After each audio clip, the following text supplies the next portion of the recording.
Hey everybody, this is my mock-up so far of what I have for the 75th anniversary Kursk build. I'm trying to come up with a quick idea, and I think I figured it out. So what I'm doing is I'm sloping it out. I've got a lot more cutting to do on this to get it where it's at. I got the crew basically where I want them and who I want on there.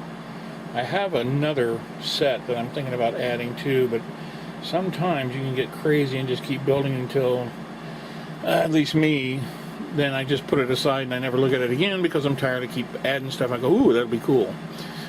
Ooh, piece of candy. But anyway, yeah. I got the crew the way I want them. They're conversing with this gentleman who is actually leaving the battlefield. If you haven't noticed, he's got a bandage on his head. I hate touching him because they'll fall around, but let's see if I can get him in screen. He's got a bandage on his head and a dent in his helmet. Looks like a bullet in his helmet, or a ricocheted off his helmet. And he is leaving the battlefield while these guys are getting ready to go into the battlefield. So that's where it's at. I've got it, like I said, a little more work to do. The crew is still cut to pieces. I still got to fill them. I'm getting ready to paint the anti-tank gun. And then it's just doing a lot of cutting on the base itself. I'm turning this and see what I mean.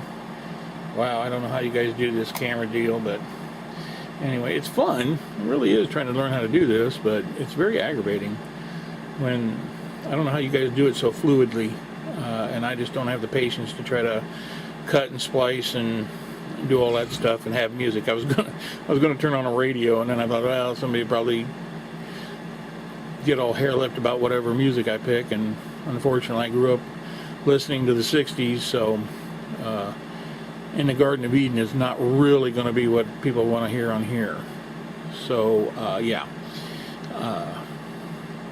this is where it's at. I really, the kit is really something to be. They could have really been a good kit, but they really messed up, and there's parts missing that they didn't add to the instructions. Not too clear on the gun. A lot of guys are building this.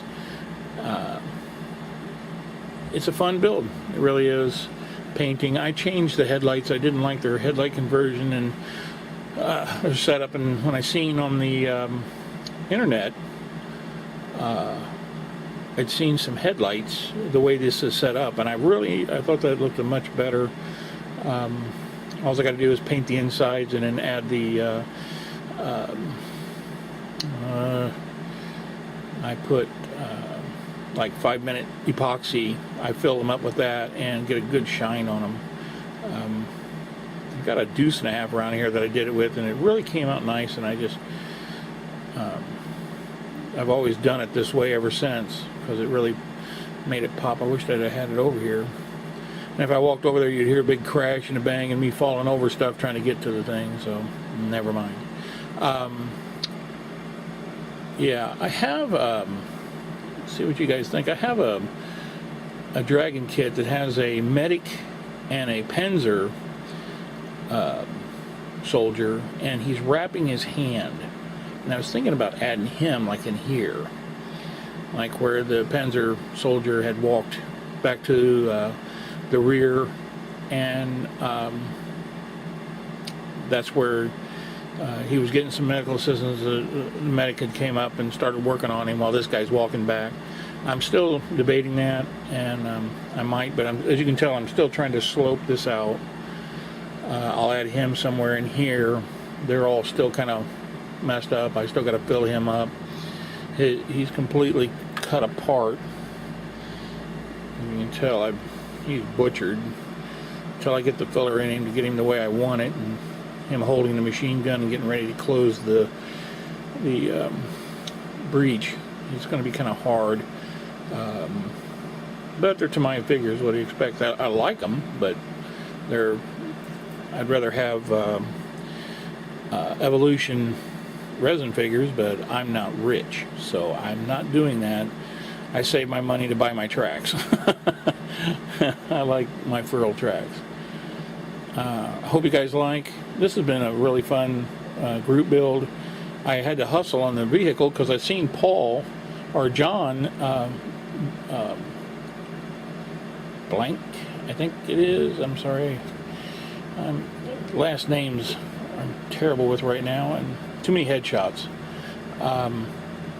But yeah, I'm in build with John, and he had some amazing pictures where he had gotten it to where it was at, and I panicked because I thought he was like close to putting it and finishing it. So I rushed over the weekend to get this done because my figures on the other board I just had to completely stop because of the Legend heads.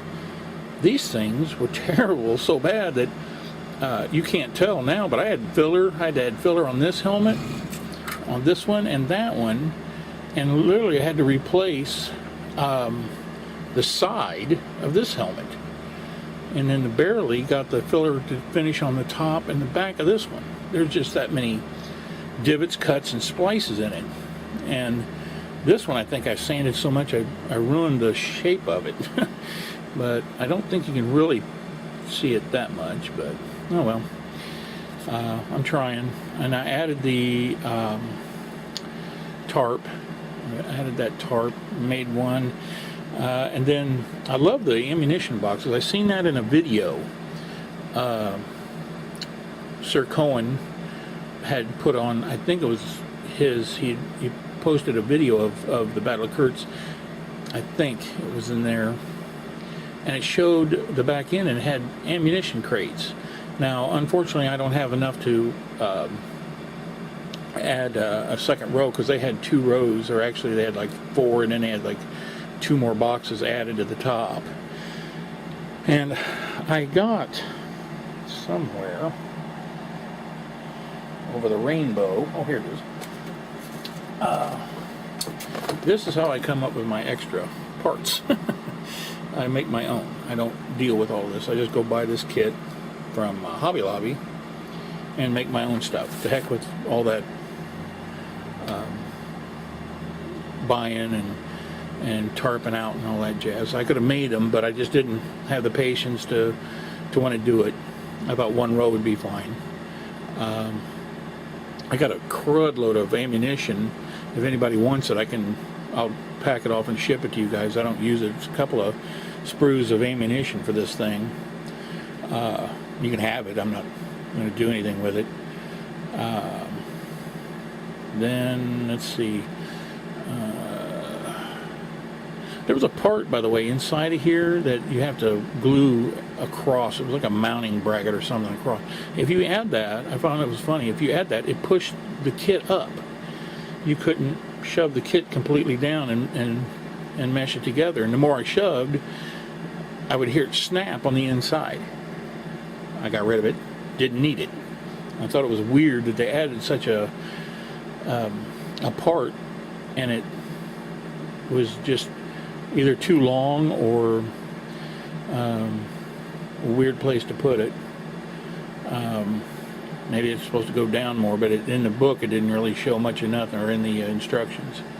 Well, I hope you guys enjoy it. This isn't glued on yet. I can actually spin that. Muzzle brake. I don't know if I like that muzzle brake on it, but that's where this build's at. I'm going to do another video on something that I'm getting ready to do for Shane's build, Shane Sherman build. I almost got everything ready to go, and I got my Tiger tracks finally in the mail.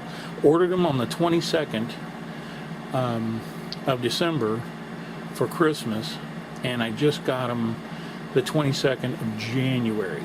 Lovely, love it. But I mean, it's coming from Poland, so I shouldn't expect it to be here too fast. And the guy's always been really good to me, buying from him. By the way, the heads, I got them from a place called Dragon Hobby. It's on eBay. Great company. You guys, if you ever need them to buy something, get them from these guys. They absolutely backed the heads. They even sent me another set, which didn't do me any good because they were just as bad as the first set. But yeah, they're called Dragon Hobby, and they're really good. All right. Well, I hope you guys enjoyed. This has been fun, if nothing else. And so you guys have a great day, and I'll talk to you later. Out.